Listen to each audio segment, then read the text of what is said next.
Olá, a gente já parou para pensar no que realmente separa um bom profissional de enfermagem de um profissional excelente? Pois é, não é só seguir as regras, né? Tem um equilíbrio muito fino aí. Um equilíbrio entre o que a norma manda e o que a nossa responsabilidade profissional pede. É exatamente sobre essa dualidade que está no coração da enfermagem que a gente vai conversar hoje. E para começar, olha só o que o primeiro artigo do nosso Código de Ética já diz. Ele define a nossa base, o nosso norte. Nosso compromisso não é só com aquela pessoa que está na nossa frente, mas com a saúde de todo mundo. É uma frase curta, mas com um peso, uma responsabilidade enorme. Tá, bonito no papel, né? Mas, como que a gente faz esse ideal virar realidade no dia a dia corrido de um hospital, de uma clínica? A resposta está em entender a diferença sutil, mas fundamental, entre dois conceitos: conformidade e responsabilidade. Parecem sinônimos, mas acredite, não são. Então, vamos mergulhar nisso. Nosso caminho vai ser o seguinte: a gente começa com o compromisso da enfermagem, depois vai desvendar essa diferença entre conformidade e responsabilidade, vê na prática como isso aparece em questões de concurso e, no final, a gente reflete um pouco sobre o legado que a gente constrói com isso. Ok, vamos começar pelo alicerce de tudo, os pilares éticos que seguram a nossa profissão. É importante não pensar neles como uma lista de regras, mas sim como os tijolos da confiança que a gente constrói dia após dia com cada paciente. E o artigo 24 do Código de Ética é a prova viva de que ética é ação. Ele não fala de sentimentos, ele fala de deveres, justiça, compromisso, equidade. Tudo isso transforma valores abstratos em práticas concretas, que garantem um cuidado seguro e, principalmente, digno para todo mundo. Agora sim, chegamos ao coração da nossa conversa: conformidade versus responsabilidade. Ou, para quem gosta dos termos em inglês, compliance versus accountability. Vamos entender de vez como esses dois conceitos que parecem opostos, na verdade são os dois pilares que sustentam a boa prática. Para ficar bem claro, pensa assim, ó. A conformidade é seguir a receita do bolo, tintim por tintim, sem tirar nem pôr. O foco está no processo, em fazer exatamente o que está escrito.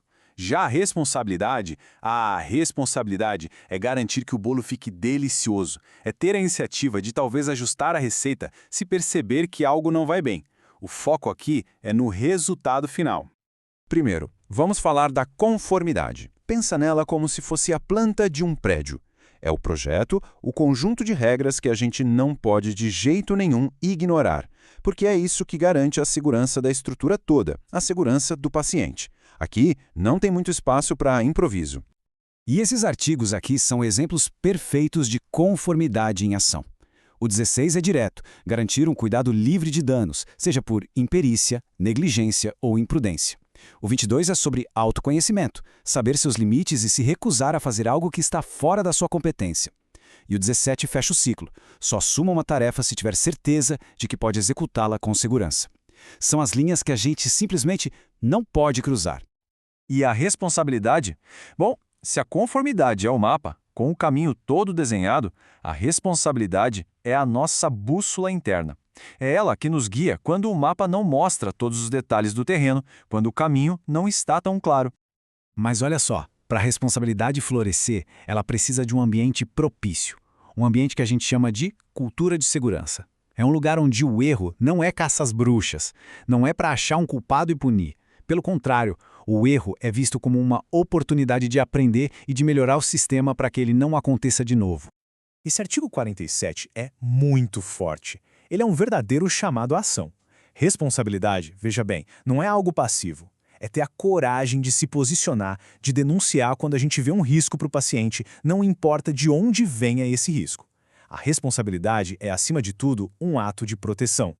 Exatamente. A responsabilidade vai muito além do "eu fiz a minha parte". É ter uma visão do todo, entender que a segurança do paciente depende de uma engrenagem. E se uma peça dessa engrenagem falha, a gente tem o dever de agir para proteger quem está mais vulnerável. Ok, tudo isso é muito importante na teoria.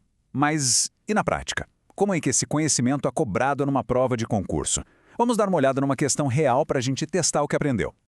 Então, imagina a cena. Um soro é conectado no acesso venoso do paciente errado. Um erro grave. Mas ele é percebido antes que qualquer gota seja infundida. E aí? Como a gente classifica esse tipo de incidente? Pensa um pouquinho aí.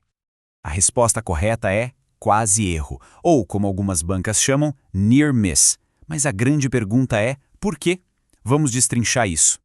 É bem simples, na verdade. O segredo está na palavra dano. O incidente aconteceu? Sim.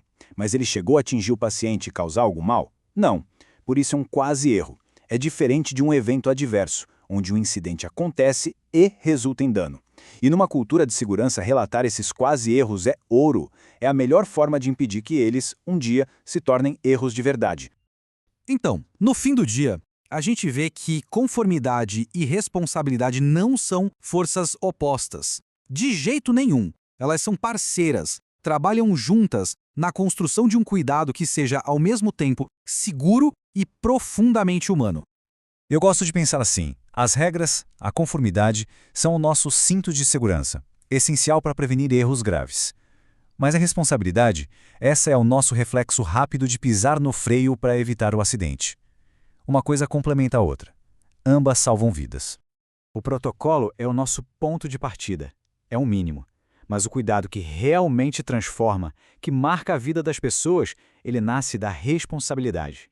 Então a reflexão que fica é essa: como cada profissional pode pegar o protocolo de hoje e, com responsabilidade, transformá-lo num verdadeiro legado de cuidado e confiança para o futuro.